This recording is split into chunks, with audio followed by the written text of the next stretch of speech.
సాయంత్రం ఢిల్లీలో కాంగ్రెస్ సీఈసీ భేటీ కానుంది. లోక్సభ ఎన్నికలకు టైం దగ్గర పడుతుండటంతో పెండింగ్ స్థానాల్లో అభ్యర్థుల ఎంపికపై మీటింగ్లో చర్చించనుంది. ఏఐసీసీ చీఫ్ మల్లికార్జున్ ఖర్గే అధ్యక్షతన జరగనున్న మీటింగ్కు పార్టీ అగ్రనేతలు సోనియా, రాహుల్ అటెండ్ కానున్నారు. ఇక తెలంగాణలో పెండింగ్లో ఉన్న 4 సీట్లపై ఇవాల్టి మీటింగ్లో క్లారిటీ వచ్చే ఛాన్స్ ఉంది. మీటింగ్లో పాల్గొనేందుకు మధ్యాహ్నం ఢిల్లీ వెళ్తున్నారు CM Revanth Reddy, incharge Deepa Das Munshi, deputy CM Bhatti Vikramarka, CEC సభ్యుడు మంత్రి ఉత్తమ్ కుమార్ రెడ్డి. ఇప్పటికే పెండింగ్లో ఉన్న 4 స్థానాలపై screening committee chairman Harish Chaudhary హైదరాబాద్లో నేతలతో చర్చించారు. వరంగల్, ఖమ్మం, కరీంనగర్, హైదరాబాద్ నియోజకవర్గాల నేతల అభిప్రాయాలను సేకరించారు. స్క్రీనింగ్ కమిటీ నిర్వహించిన సర్వేతో పాటు సునీల్ కొనుగోలు నివేదికలను పరిగణలోకి తీసుకొని అభ్యర్థులను ప్రకటించనున్నారు.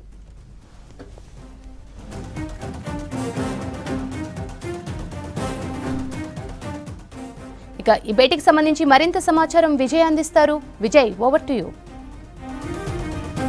సీఎం రేవంత్ రెడ్డి, మంత్రులు బట్టి, కోమటిరెడ్డి ఢిల్లీ వెళ్లనున్నారు. ఇందాకనే కడియం కావ్య, కడియం శ్రీహరి కాంగ్రెస్లో చేరిన తర్వాత జహీరాబాద్ పార్లమెంటు నియోజకవర్గ సభ్యులతోని సీఎం రేవంత్ రెడ్డి సమావేశం నిర్వహిస్తున్నారు. ఈ సమావేశం అనంతరము ఢిల్లీ సీఈసీ సమావేశం, ఈరోజు సాయంత్రం ఢిల్లీలో జరిగే సీఈసీ సమావేశానికి రేవంత్ రెడ్డి, డిప్యూటీ సీఎం బట్టి విక్రమార్క, కోమటిరెడ్డి, ఇంకో 2-3 మంత్రులు హాజరయ్యే అవకాశం ఉన్నట్టు కూడా పార్టీలో చర్చ జరుగుతుంది. అయితే ముఖ్యంగా పార్లమెంటు ఎన్నికలకు సంబంధించి పార్లమెంటు మిగిలిన 4 స్థానాలు, ఇప్పటికే 13 పార్లమెంటు స్థానాల అభ్యర్థులను కాంగ్రెస్ నాయకత్వం ప్రకటించింది. మిగిలిన 4 స్థానాలు ఖమ్మం, కరీంనగర్, హైదరాబాద్, వరంగల్, ఈ 4 స్థానాల అభ్యర్థులపైన సీఎం రేవంత్ రెడ్డి, అదేవిధంగా దీప్దాస్ మున్షి, బట్టి విక్రమార్క, మల్లికార్జున ఖర్గే వీరందరూ కూడా ఈరోజు సాయంత్రం సీఈసీ సమావేశంలో ఒక నిర్ణయానికి రానున్నారు. వాస్తవానికి పార్లమెంటు ఎన్నికలకు సంబంధించి కూడా రేవంత్ రెడ్డి జాతీయ నాయకత్వంతో చర్చించనున్నారు. ఎందుకంటే పలు బహిరంగ సభలు పెట్టడం కానీ, ఎన్నికల ప్రచారానికి సంబంధించి కాంగ్రెస్ జాతీయ నాయకత్వాన్ని హైదరాబాదు పార్లమెంటు నియోజకవర్గాలకు తీసుకురావడం కానీ, అక్కడ ప్రచారం నిర్వహించడం వంటి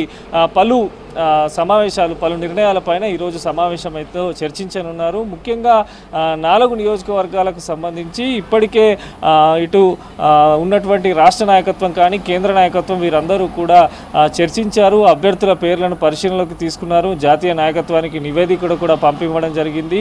ఈ నేపథ్యంలో ఈరోజు సీఈసీ సమావేశం అనంతరము 4 ఏదైతే పార్లమెంటు 4 స్థానాలు ఉన్నాయో 4 అభ్యర్థులను ప్రకటించే అవకాశం, ఒకవేళ ఈరోజు ఆలస్యమైతే రేపు ఉదయం ప్రకటించే ఛాన్స్ ఉందని చెప్పి కాంగ్రెస్ పార్టీలో చర్చ కూడా జరుగుతున్నది. దీంతోపాటు అసెంబ్లీ ఎన్నికల ముందు మనం చూసాము, జాతీయ నాయకత్వాన్ని ఇక్కడ తీసుకురావడం, బహిరంగ సభలు పెట్టడము, ప్రజల్లో చైతన్యం తేవడం, ఇట్లాంటి పలు బహిరంగ సమావేశాలు నిర్వహించినటువంటి రేవంత్ రెడ్డి ఇప్పుడు పార్లమెంట్ ఎన్నికల్లో అనుసరించాల్సిన వ్యూహాలు, పార్లమెంట్లో గెలుపు లక్ష్యంగా ఏ రకంగా పనిచేస్తుంది, జాతీయ నాయకత్వం ఎవరెవరి నాయకులను తెలంగాణకు తీసుకురావాలి, ఏ నియోజకవర్గాలలో ప్రచారం ఎక్కువ చేయాలి, వీటన్నిటిపైన ప్రత్యేకమైనటువంటి ఫోకస్ పెట్టినట్టు అర్థమవుతుంది. సీఈసీ సమావేశం అనంతరం పలువురు ముఖ్య నేతలను కూడా CM Revanth Reddy, deputy CM, ఇతర మంత్రులు కూడా కలిసే అవకాశం ఉన్నట్టుంది. ఎందుకంటే ఏ స్థానాలలో బహిరంగ సభలు కానీ, ఎన్నికల్లో అనుసరించాల్సిన వ్యూహాలు, వీటిపైన కూడా సీఎం రేవంత్ రెడ్డి, మల్లికార్జున ఖర్గే వీరందరితో చర్చించనున్నారు.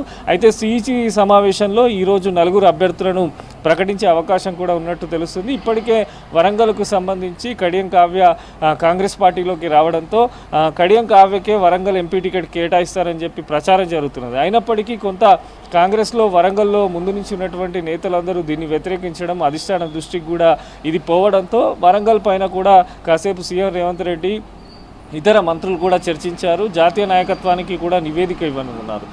ఇప్పుడు ప్రజెంట్ జహీరాబాద్ పార్లమెంట్ నియోజకవర్గానికి సంబంధించిన నేతలతో సీఎం సమావేశమయ్యారు. ఈ సమావేశం అయిన తర్వాత మధ్యాహ్నం ఢిల్లీ వెళ్తారు, సాయంత్రం సీఈసీ సమావేశంలో పాల్గొంటారు. అక్కడ తెలంగాణతో పాటు మిగిలిన, అంటే దేశవ్యాప్తంగా ఉన్నటువంటి మిగిలిన పార్లమెంట్ స్థానాలపైన సీఈసీలో చర్చ జరగనుంది. అభ్యర్థులను కూడా ప్రకటించే అవకాశం ఉన్నట్టు కూడా ఇక్కడ రాష్ట్ర నాయకత్వం, జాతీయ కాంగ్రెస్ నాయకత్వం కూడా చెప్తుంది.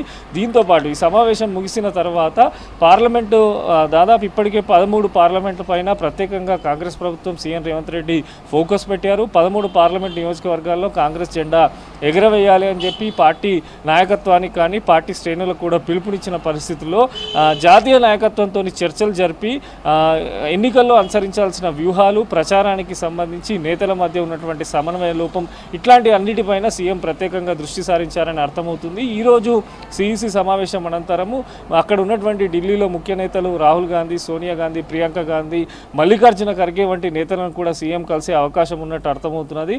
ఓవరాల్గా ఢిల్లీకి వెళ్ళిన పర్యటన అనంతరం ఇటు అభ్యర్థుల ప్రకటన, పార్లమెంట్ ఎన్నికల్లో అనుసరించాల్సిన వ్యూహాలు, వీటితో పాటు బహిరంగ సభలు కానీ నేతలకు సంబంధించినటువంటి విషయాలు, వీటన్నిటిపైన జాతీయ నాయకత్వంతోనైతే సీఎం రేవంత్ రెడ్డి చర్చించనున్నారు. ఈ చర్చల అనంతరము పకడ్బందీగా ఒక ప్రణాళికతోని ఎన్నికల ప్రచారంలోకి వెళ్ళాలని చెప్పి కాంగ్రెస్ నాయకత్వం కూడా భావిస్తున్నది. రాష్ట్ర నాయకులకు ఇప్పటికే పలు దిశానిర్దేశం చేసినటువంటి సీఎం రేవంత్ రెడ్డి ఈరోజు ఢిల్లీ వెళ్ళిన తర్వాత మరిన్ని కీలక విషయాలు పార్టీ జాతీయ నాయకత్వంతో చర్చించనున్నారు. ఈ చర్చల అనంతరము ఎన్నికలపైన పూర్తిగా కాంగ్రెస్ పార్టీ, కాంగ్రెస్ ప్రభుత్వం ఫోకస్ చేయాలని చెప్పి భావిస్తున్నట్టు అర్థమవుతున్నది. ఇప్పటికే పలువురు పార్టీలో జాయిన్ అవుతున్నారు. బీఆర్ఎస్కి సంబంధించినటువంటి నేతలు నిన్న మనం చూసాం. నగర మేయర్ విజయలక్ష్మి జాయిన్ అయినారు. అయితే కేకే ఢిల్లీలో జాయిన్ అవుతారనే ఒక చర్చ కూడా జరుగుతున్నది. కడియం శ్రీహరి కూడా ముందుగా ఢిల్లీలో జాయిన్ అవుతారని అనుకున్నప్పటికీ ఈరోజు ఇందాకనే కడియం కావ్య, కడియం శ్రీహరి, దీపాదాస్ మున్షి ఆధ్వర్యంలో కాంగ్రెస్ పార్టీ కండువ కప్పుకోవడంతో నేతల సంబంధించి కూడా పలువురు ఇప్పుడు చేరుతున్నవారు, చేరేవారు కూడా ఢిల్లీ వెళ్ళే అవకాశం ఉన్నట్టు కూడా తెలుస్తున్నది. రేవంత్ రెడ్డితోని కేకే వెళ్తారా, కడియం శ్రీహరి వెళ్తారా అనే దానిపైన కూడా కొంత చర్చ జరుగుతున్నది. మొత్తంగా ఓవరాల్ పార్లమెంట్ ఎన్నికలపైన సిఈసి సమావేశం అనంతరము రాష్ట్రంలో బహిరంగ సభలు కానీ, ఎన్నికల ప్రచారం కానీ, పార్లమెంటు నియోజకవర్గాల వారీగా కార్యకర్తలను కానీ నేతలను కానీ సమన్వయం చేయడం, వీటిపైన అయితే సీఎం రేవంత్ రెడ్డి ప్రత్యేకమైనటువంటి దృష్టి సారించారు.